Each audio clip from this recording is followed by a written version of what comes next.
All right, I'm gonna cook some pork chops and a porterhouse steak and some sausages in my Chud box that I made, and I'm gonna do it with live fire and show you guys how I do it. Let's check it out.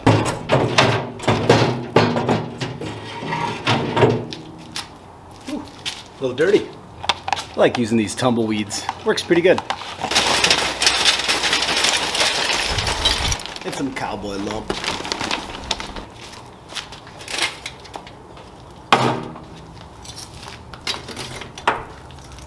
Got my tumbleweed in there.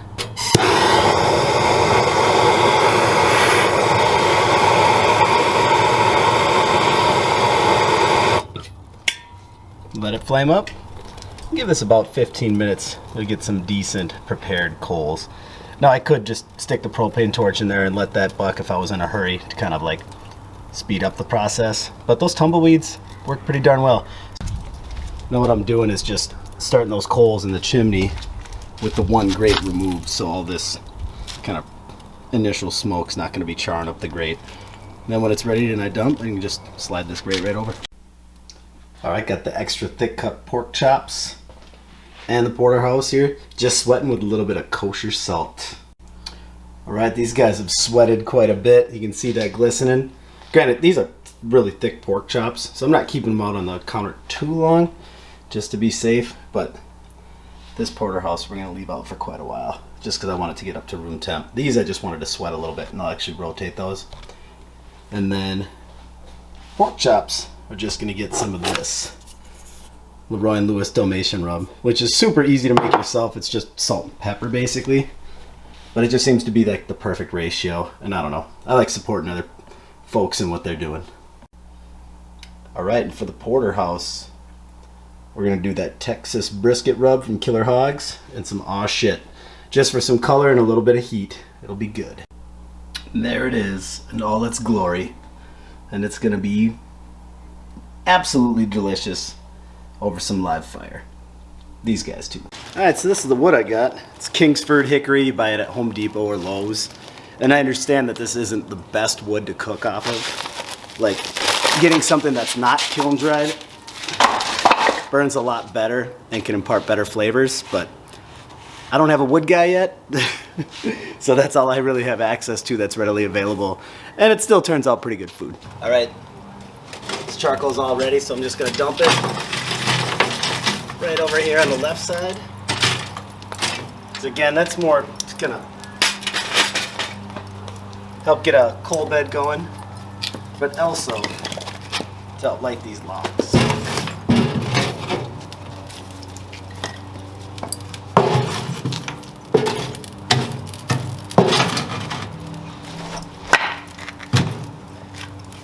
Gonna do a little log cabin method. So there's good airflow going through there. Looks like it's already starting to get going. And I know this is kind of cheating, but woo, looks pretty good. There we go. We'll let that just burn for a little bit, like kind of like some of that gross smoke get off there. And then we're gonna put the grate in place and start cooking. Fire's going pretty good now. That guy in place. Alright, sweet. So since the fire's right over here, we got direct flames. To start out, especially with these thick guys, we're gonna put it on the other side. Bone towards the heat. Even though that one I didn't lay down as good as I could. Put a little bone towards the heat. The same thing with this porterhouse here. Put that fat riding toward the heat.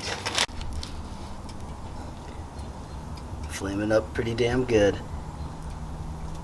That's what we want to see. Good live fire, not just snuffed out coals. Yeah, see, so this cooking method is definitely hot and fast, hence over open flame. So you can see that flame dancing in there. Yeah, 375 on this side, just over 350 on this side. It's gonna be sweet. That guy's just rocking. Alright, it's been about 12 minutes.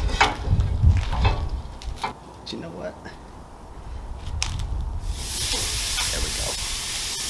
We're gonna do a hard sear in that porterhouse now that it's kind of gotten up to temp a little bit. I haven't probed it or anything, but I'd guess it's right around 100, 105 degrees right now.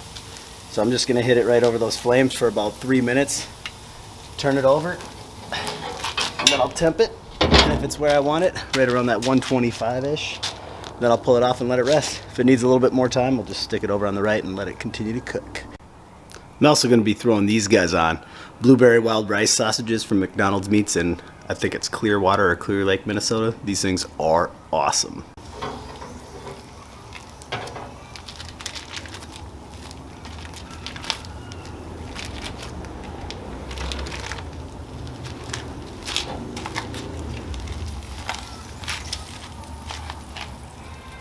Oh yeah.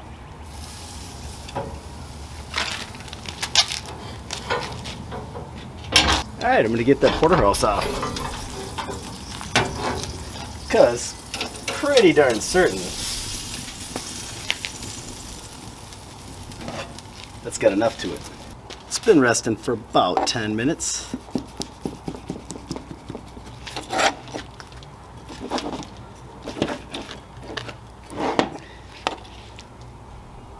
I'd say that looks pretty damn tasty.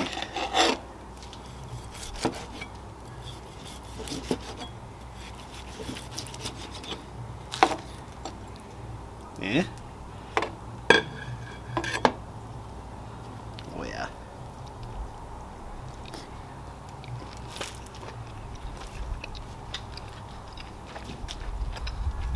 That's beautiful.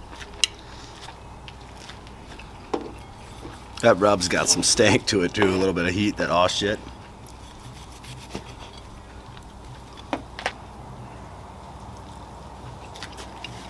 Mmm. Hell yeah. Man, that is so juicy. Excellent steak. And you definitely get the smoke on there. It's not dirty at all either. It's actually pretty subtle, but it's a very good subtle. Time to get the sausages off. Well, I pulled the sausages off. Actually, lost track of time when I was crushing that steak. So, as you can see, they got a little wrinkly. That just means that they're a little on the done side. Really won't matter for these so much because there's blueberries in them like galore.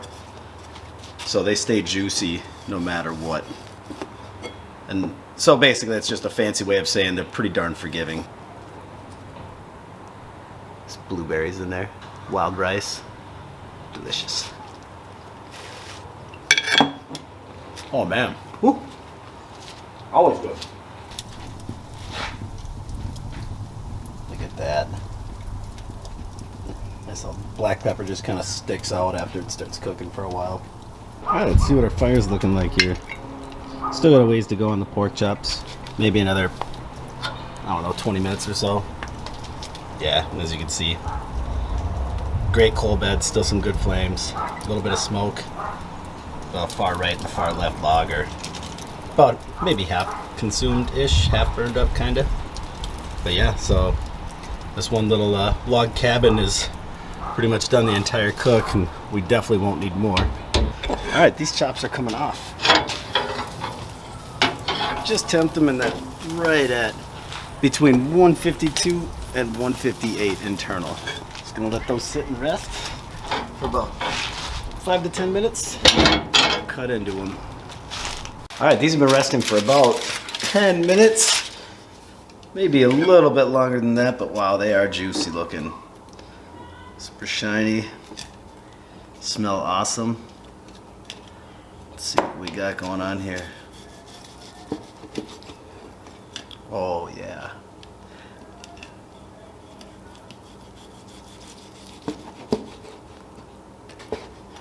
And these were just straight up salt and pepper. Nothing else added to them. Just the Leroy Lewis Dalmatian Rub. I mean, look at how it's just dripping. Clearly tender. Mmm. Oh yeah, that is frickin'. That's fantastic.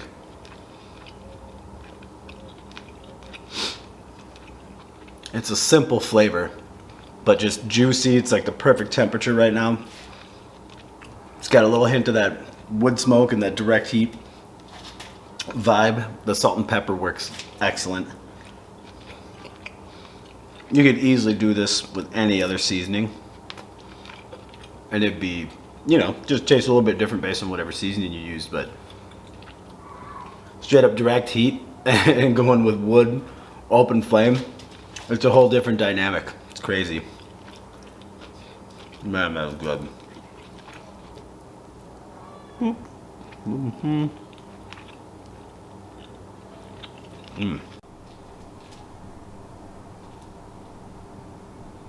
Yeah, live fire cooking, super fun. It's fast. It adds a completely different flavor profile. You still get some smoke in there, but it's not like a crazy long duration smoke. But again, I just love cooking on the thing. You got plenty of room to maneuver. You've got some controls on there that are kind of nice and convenient. But at the end of the day, if I were to suggest things to take away, I would definitely not snuff out the fire with food on there, because it's just gonna get that dirty smoke and kind of develop an acrid flavor. It's just, nobody's gonna want that. Make sure you provide good airflow so you get decent combustion to your fire if you're doing wood fire, live fire cooking. And make sure that you don't put on too much or too little fuel. And that's just gonna take some trial and error for sure. But as always, I appreciate you guys watching. If you got any suggestions on what you want me to make next, or I do have some build videos coming up here for other smokers and cookers. They're just in the process. But so look forward to those. I know I get way more views on those. But if there's anything else, or if you guys have any other questions, or if I missed something, or if you have any suggestions, let me know in the comments below and I'll be sure to answer you. Again, appreciate you guys watching.